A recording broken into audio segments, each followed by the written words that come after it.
Assalamu alaikum wa rahmatullahi wa barakatuh mes frères et sœurs. Donc aujourd'hui nous allons parler de l'épouse du prophète sallallahu alayhi wa sallam, Umm Habiba. Ramla, plus connue sous le nom d'Umm Habiba, était la fille d'Abu Sufyan, Mekwa de la tribu des Benu Umayya. Abu Sufyan était le chef des Quraysh. On sait qu'il fut le plus acharné des ennemis du prophète sallallahu alayhi wa sallam et de la communauté des croyants. Il entreprit tout ce qu'il pouvait pour entraver cette nouvelle religion, en persécutant les musulmans sans relâche. Malgré sa puissance au sein de la ville, il ne put parvenir à empêcher l'expansion de l'islam à la Mecque. Il ne put d'ailleurs empêcher que, comme dans la famille de Omar radiallahu anh, il y avait des conversions au sein de sa famille, en particulier sa fille, Habiba radiallahu anh, et son mari, Ubaydallah, s'étaient convertis secrètement très tôt. Ils firent partie du premier groupe des émigrés en Abyssinie, où ils purent demeurer sous la protection bienveillante du Négus, à l'abri des persécutions des Quraysh tout le temps nécessaire. Plus tard, son mari apostasia pour se faire chrétien, il devint alcoolique et mourut peu après. Le couple eut une fille. Malgré les pressions de son mari, Habiba radiallahu anh demeura fermement attachée à l'islam et, lorsque la nouvelle de son veuvage et de sa constance parvint au prophète sallallahu alayhi wa sallam, il envoya un émissaire pour la demander en mariage. Habiba radiallahu anh fut à peine surprise par cette demande en mariage. En effet, peu avant, elle avait fait un rêve au cours duquel elle s'était entendue appeler mère des croyants. Elle donna son consentement et le mariage fut célébré en Abyssinie en l'absence du prophète sallallahu alayhi wa sallam qui, nous rapportons, fut représenté par le Négus lui-même, en présence d'un de ses parents et de toute la communauté des musulmans immigrés.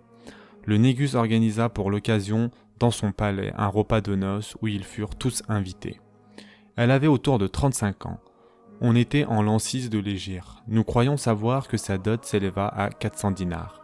Elle fut remise par le Négus, bien sûr, en qualité de représentant du prophète sallallahu alayhi wa sallam. On peut s'étonner de tant de bienveillance de la part du roi d'Abyssinie pour cette petite communauté d'émigrés. D'après Tabarani, le Négus aurait envoyé une lettre au prophète sallallahu alayhi wa sallam pour lui annoncer qu'il avait embrassé l'islam, mais qu'il préférait garder sa conversion secrète. Nous savons que lors de sa mort, le prophète sallallahu alayhi wa sallam annonça lui-même à la nouvelle aux compagnons, avant même que la nouvelle ne soit parvenue à Médine, en désignant le défunt par l'expression « notre frère ».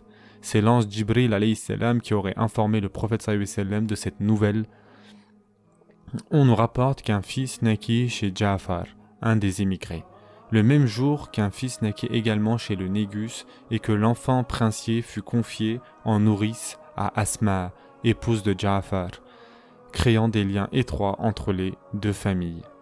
Le messager envoyé par Mohammed sallallahu alayhi wa sallam en Abyssinie pour présenter la demande en mariage avait également été chargé d'annoncer aux émigrés qu'ils pouvaient enfin prendre la route pour aller vivre à Médine, où se trouvait désormais regroupée la quasi-totalité de la communauté du prophète sallallahu alayhi wa sallam.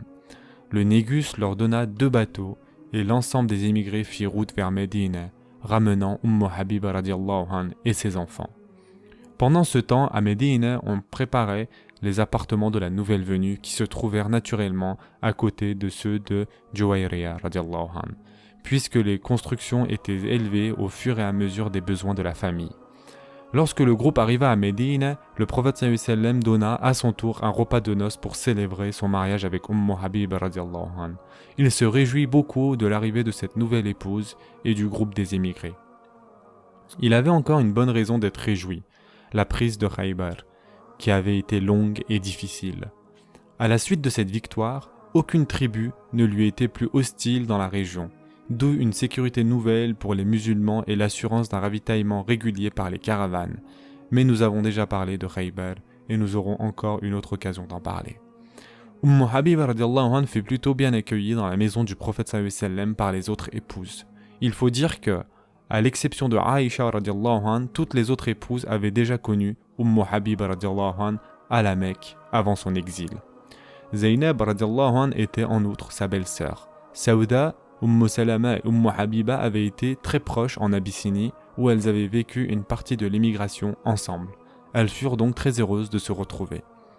Il faut également souligner qu'avant son mariage avec Habiba radiallahu anha, le prophète sallallahu alayhi wa sallam avait reçu la révélation d'un verset qui pouvait s'appliquer à l'un des grands ennemis de l'islam, Abu Sufyan. Il se peut que Dieu assigne de l'amitié entre vous et ceux que vous aviez pour ennemis. Sourate 60, verset 7.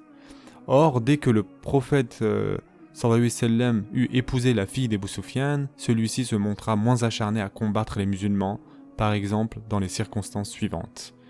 Peu avant cela, la trêve de Hudaybiyah avait été signée entre le prophète sallallahu alayhi wa sallam et les infidèles de la Mecque, les Quraysh. Cette trêve prévoyait que, pendant une durée de 10 ans, les ennemis s'interdisaient toute attaque réciproquement sous certaines conditions. Or, voilà que précisément à l'époque où Habiba radiallahu anha entrait dans la maison du prophète sallallahu alayhi wa sallam, tandis qu'Abu Sufyan était absent de la Mecque, certains Quraysh violèrent cette trêve. Inquiet des conséquences de cette violation, Abu Sufyan s'empressa de se rendre à Médine pour y rencontrer le prophète sallallahu alayhi wa sallam, désireux de l'assurer de sa bonne foi et lui faire savoir que cet incident ne s'était produit que par le fait de quelques insensés. Le prophète sallallahu alayhi wa sallam fit mine d'ignorer de quoi lui parlait Abu Sufyan et ne donna pas à celui-ci l'impression de vouloir en reparler avec lui, alors qu'il était dans les intentions d'Abu Sufyan de souhaiter signer une nouvelle trêve de remplacement. Toujours inquiet, il se rendit chez sa fille, Habiba radiallahu anha, nouvellement installée dans la maison du prophète sallallahu alayhi wa sallam pour lui demander d'intervenir auprès de son époux. Le père et la fille ne s'étaient pas revus depuis 15 ans. Au moment où ils allaient s'asseoir sur le tapis du prophète, Habiba radiallahu anha le retira rapidement et le rangea. « Ce tapis est-il trop bon pour moi? Ou à ton avis, suis-je trop bon pour lui ?» demanda-t-il. « C'est le tapis de l'envoyé d'Allah. Tu es un idolâtre et tu n'es pas purifié, lui répondit sa fille. Et elle ajouta, tu es le chef des Quraysh, comment peux-tu adorer des pierres qui ne peuvent entendre ni voir? Rapporté par Imam Bukhari. Constatant qu'il ne pourrait obtenir le soutien de sa fille, il tenta de l'obtenir d'Abu Bakr radiallahu anhu d'abord, de Ali radiallahu anhu ensuite et enfin d'autres compagnons. Tous s'en tinrent à l'attitude réservée du prophète sallallahu alayhi wa sallam. Il laissait entendre que la trêve ainsi rompue ne devait pas être renouvelée. Abu Sufyan s'en retourna très inquiet à la Mecque et le prophète sallallahu alayhi wa sallam prépara dans le plus grand secret une campagne. Il fit se préparer toujours dans le plus grand secret toutes les tribus qui s'étaient alliées à lui et au fur et à mesure de la marche vers la Mecque, puisque tel était le but de cette expédition, les tribus se joignirent à la troupe déjà en marche. Tous ces gens réunis formèrent une armée très impressionnante. Lorsqu'ils furent près de la Mecque, on installa le campement pour la nuit sur les collines alentours. Puis, sur ordre du prophète sallallahu alayhi wa sallam, des feux furent allumés par tous les musulmans afin d'impressionner les gens de la Mecque par leur nombre, de telle sorte que ces derniers soient convaincus de l'inutilité d'un combat qu'ils allaient perdre.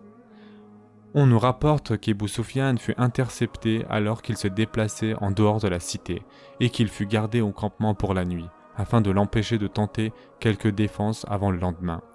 Ce court laps de temps lui donna l'occasion de voir à nouveau le prophète sallallahu alayhi wa sallam et les compagnons autour de lui. Il avoua par la suite avoir été très impressionné par les comportements de profonde affection et de fraternité que tous se portaient réciproquement.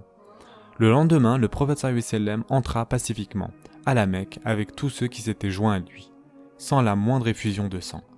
La première action du prophète sallallahu alayhi wa sallam consista à détruire les idoles. Il fit preuve d'une grande clémence à l'égard des ennemis de la veille, lesquels furent évidemment surpris par cette attitude. Ils s'attendaient plutôt à des représailles de la part des musulmans après tout ce qu'ils leur avaient eux-mêmes fait subir. En effet, les habitants de la Mecque furent rassemblés et le prophète leur demanda « Qu'attendez-vous de moi maintenant ?» On comprend qu'ils étaient inquiets, mais le prophète ajouta « Aucun reproche ne vous sera fait, allez, vous êtes libres. » Cette attitude résulta de la grandeur de l'islam, entraînant un grand nombre de conversions à l'islam. Il est important de souligner que jamais, en aucune circonstance, le prophète sallallahu alayhi wa sallam ne contraignit qui que ce soit à embrasser l'islam.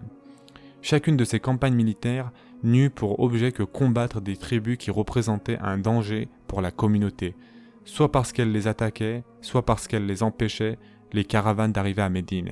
Mais jamais il ne combattit pour contraindre ses ennemis à devenir musulmans.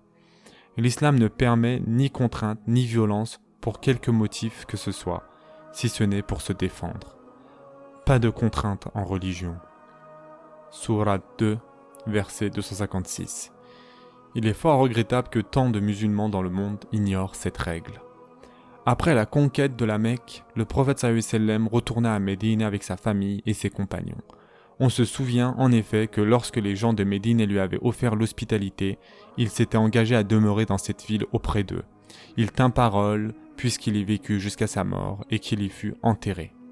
Nous constatons que le mariage de Habiba radiallahu anhu avec l'envoyé d'Allah sallallahu alayhi wa sallam fut une bien grande bénédiction pour la communauté des musulmans. Pour ce qui concerne son père, Abu Sufyan, il semble qu'il n'ait pas voulu déclarer son adhésion à l'islam dans un moment où il se trouvait en état d'infériorité, pour ne pas donner l'impression qu'il le faisait sous la pression des événements. Il vint donc rejoindre le prophète sallallahu alayhi wa sallam quelque temps après que celui-ci eut regagné Médine et proclama la shahada. Il devait ensuite devenir un des plus grands bienfaiteurs de l'islam à son tour.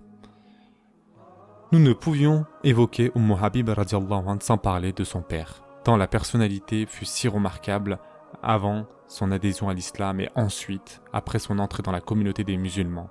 On comprend désormais le sens de ce verset qui avait été révélé au prophète sallallahu alayhi wa sallam avant son mariage avec Habiba radiallahu anha. Un jour, celle-ci proposa au prophète sallallahu alayhi wa sallam de prendre pour épouse sa propre sœur.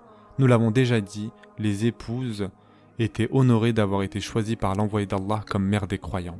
Le prophète sallallahu alayhi wa sallam parut étonné de cette démarche, mais elle lui dit « Je ne suis pas ta seule épouse et ma sœur est celle avec qui je préfère te partager. » Le prophète sallallahu alayhi wa sallam lui fit savoir « Cela ne m'est pas permis. » En effet, un verset du Coran cite les femmes interdites en mariage. Vous sont déclarés illicites pour le mariage vos mères, vos filles, vos sœurs, vos tantes paternelles, vos tantes maternelles, les filles de vos frères, les filles de vos sœurs. De même, il vous est illicite d'épouser en même temps deux sœurs, exception faite pour le passé, car vraiment Allah est pardonneur et miséricordieux. Sourate 4, verset 23. Aïcha radiallahu anha a apporté à son sujet qu'Ummu Habiba radiallahu anha eut des pertes de sang pendant 7 ans. Elle avait interrogé le prophète sallallahu alayhi wa sallam à ce sujet pour savoir si elle devait considérer qu'elle n'était pas en état et qu'elle devait cesser de prier. Or le prophète lui répondit « Cela provient d'une veine » et il lui ordonna de se laver avant chaque prière. Rapporté par Imam Bukhari. Ceci fut un enseignement précieux pour les femmes. On rapporte que Habiba radiallahu anha jeûnait beaucoup et priait longuement la nuit. Elle était également très généreuse et venait en aide à ceux qui étaient dans le besoin. On croit savoir Habiba radiallahu anha a rapporté 65 hadiths. Elle était érudite en matière de jurisprudence. Elle aurait vécu sous le califat de Muawiyah et serait morte en l'an 59 de l'Hégire. Elle fut enterrée auprès de ses compagnes, qu'Allah soit satisfait d'elle, au cimetière des femmes de Médine. Elle était alors âgée d'environ 88 ans. Selon une autre version, elle serait morte en l'an 44 de l'Hégire. Allah Azza wa Jal est le plus savant. Qu'Allah Azza wa Jal soit satisfait d'Ummu Habiba. Prenez soin de vous mes frères et sœurs, et à très prochainement, Inch'Allah.